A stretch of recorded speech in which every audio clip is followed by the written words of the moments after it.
Post office result எப்படி பார்க்கலாம், லிஸ்ட்டில் உங்களுடைய பெயர் இருக்குதா இல்லையாங்கிறத மிகவும் எளிமையான முறையில் எப்படி தெரிந்து கொள்ளலாம் என்பது பற்றிய ஒரு வீடியோவை தான் பார்க்க போகிறோம்.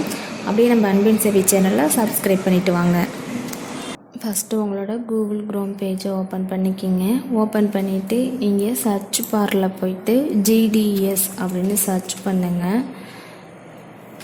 ஜிடிஎஸ்னு சர்ச் பண்ணிங்க அப்படின்னா இந்த மாதிரி உங்களுக்கு வெப்சைட் காமிக்கும். இதில் ஃபஸ்ட்டு இருக்குதுங்க இல்லையா, இந்தியா போஸ்ட் ஜிடிஎஸ் ஆன்லைன்னு, இதை கிளிக் பண்ணுங்கள். கிளிக் பண்ணிங்க அப்படின்னா நம்ம வந்துட்டு ஃபஸ்ட்டு ரெஜிஸ்ட்ரேஷன் பண்ணுறதுக்கு இதில் போயிருப்போம். அப்ளை ஆன்லைன் கொடுத்து அப்ளை பண்ணியிருப்போம். இப்போ நம்ம ரிசல்ட்டு பார்க்க போகிறோம் இல்லையா. இங்கே பார்த்தீங்க அப்படின்னா லாஸ்ட்டில் ஸ்க்ரோல் பண்ணிகிட்டே வாங்க. இதில் வந்துட்டு நியூ நோட்டிஃபிகேஷன் சொல்லிட்டு கொடுத்துருக்காங்க. GDS online engagement schedule July 2024ன்னு சொல்லிட்டு கொடுத்துருக்காங்க இல்லையா. இதை கிளிக் பண்ணுங்கள்.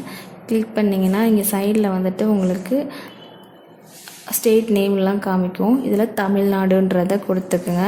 அதர் ஸ்டேட்டில் இருக்கிறவங்க அதர் ஸ்டேட்டை செலக்ட் பண்ணிக்கிங்க. இங்கே தமிழ்நாட்டில் லிஸ்ட் ஆஃப் ஷார்ட் லிஸ்டட் அப்படின்னு இருக்குதுங்க இல்லையா, இதை கிளிக் பண்ணுங்கள். கிளிக் பண்ணிங்க அப்படின்னா உங்களுக்கு இந்த மாதிரி ஒரு லிஸ்ட்டு ஓப்பன் ஆகும்.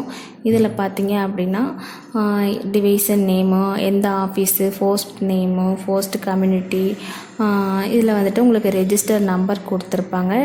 இதுக்கு முன்னாடியெல்லாம் பார்த்தீங்கன்னா நேமோட கொடுத்துருப்பாங்க. இப்போ இந்த டைம் வந்துட்டு ரெஜிஸ்டர் நம்பர் தான் கொடுத்துருக்காங்க. இதை வச்சு தான் நீங்கள் உங்களோட அப்ளிகேஷனை சர்ச் பண்ணி பார்த்துக்கணும். இதில் உங்களோட அப்ளிகேஷன் ரெஜிஸ்டர் நம்பர் எதுவும் இருக்கான்னு பாருங்கள். இருந்துச்சு அப்படின்னா நீங்கள் செலக்ட் ஆகிருக்கீங்க அப்படின்றத எடுத்துக்கலாம். இங்கே பார்த்தீங்க அப்படின்னா எவ்வளோ பர்சன்டேஜ் மார்க்ஸ் எடுத்திருக்கவங்களெல்லாம் செலக்ட் பண்ணியிருக்காங்க அப்படிங்கிறது காமிக்கும். மேக்ஸிமம் வந்துட்டு 95% மேலே எடுத்தவங்கள தான் செலக்ட் பண்ணியிருக்காங்க. அதுக்கு கம்மியாக பார்த்தீங்க அப்படின்னா 80% எடுத்தவங்களும் செலக்ட் பண்ணியிருக்காங்க. இடபிள்யூஎஸ் கேட்டகரி இல்லை பிடபிள்யூடி கேட்டகரி அந்த மாதிரி இதில் வந்தவங்க மட்டும் 80%, 81% எடுத்திருப்பாங்க. ஜென்ரல் கேட்டகரி, ஓபிசி, யூஆர் கேட்டகரியில் அப்ளை பண்ணவங்க பார்த்தீங்க அப்படின்னா 95க்கு மேலே தான் எடுத்திருக்காங்க.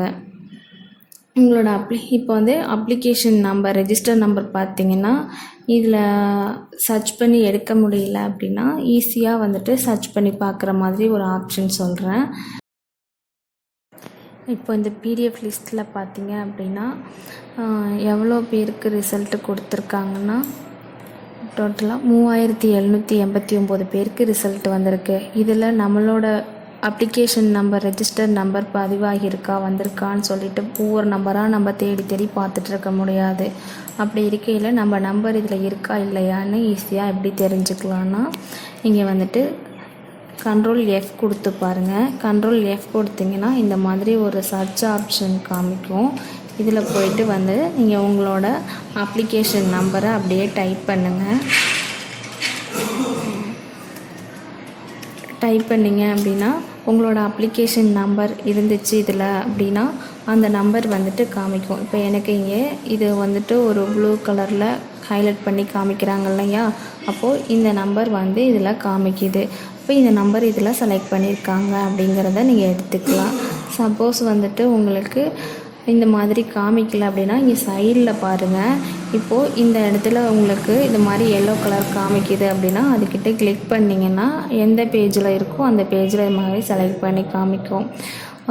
ஒருவேளை உங்களோட இதில் இது மாதிரி காமிக்கல அப்படின்னா இந்த லிஸ்ட்டில் உங்களோட ரெஜிஸ்டர் நம்பர் வந்து இல்லை அப்படிங்கிறத நீங்கள் எடுத்துக்கலாம். நீங்கள் ஒவ்வொரு நம்பராக தேடி பார்த்துட்ருக்க தேவையில்லை.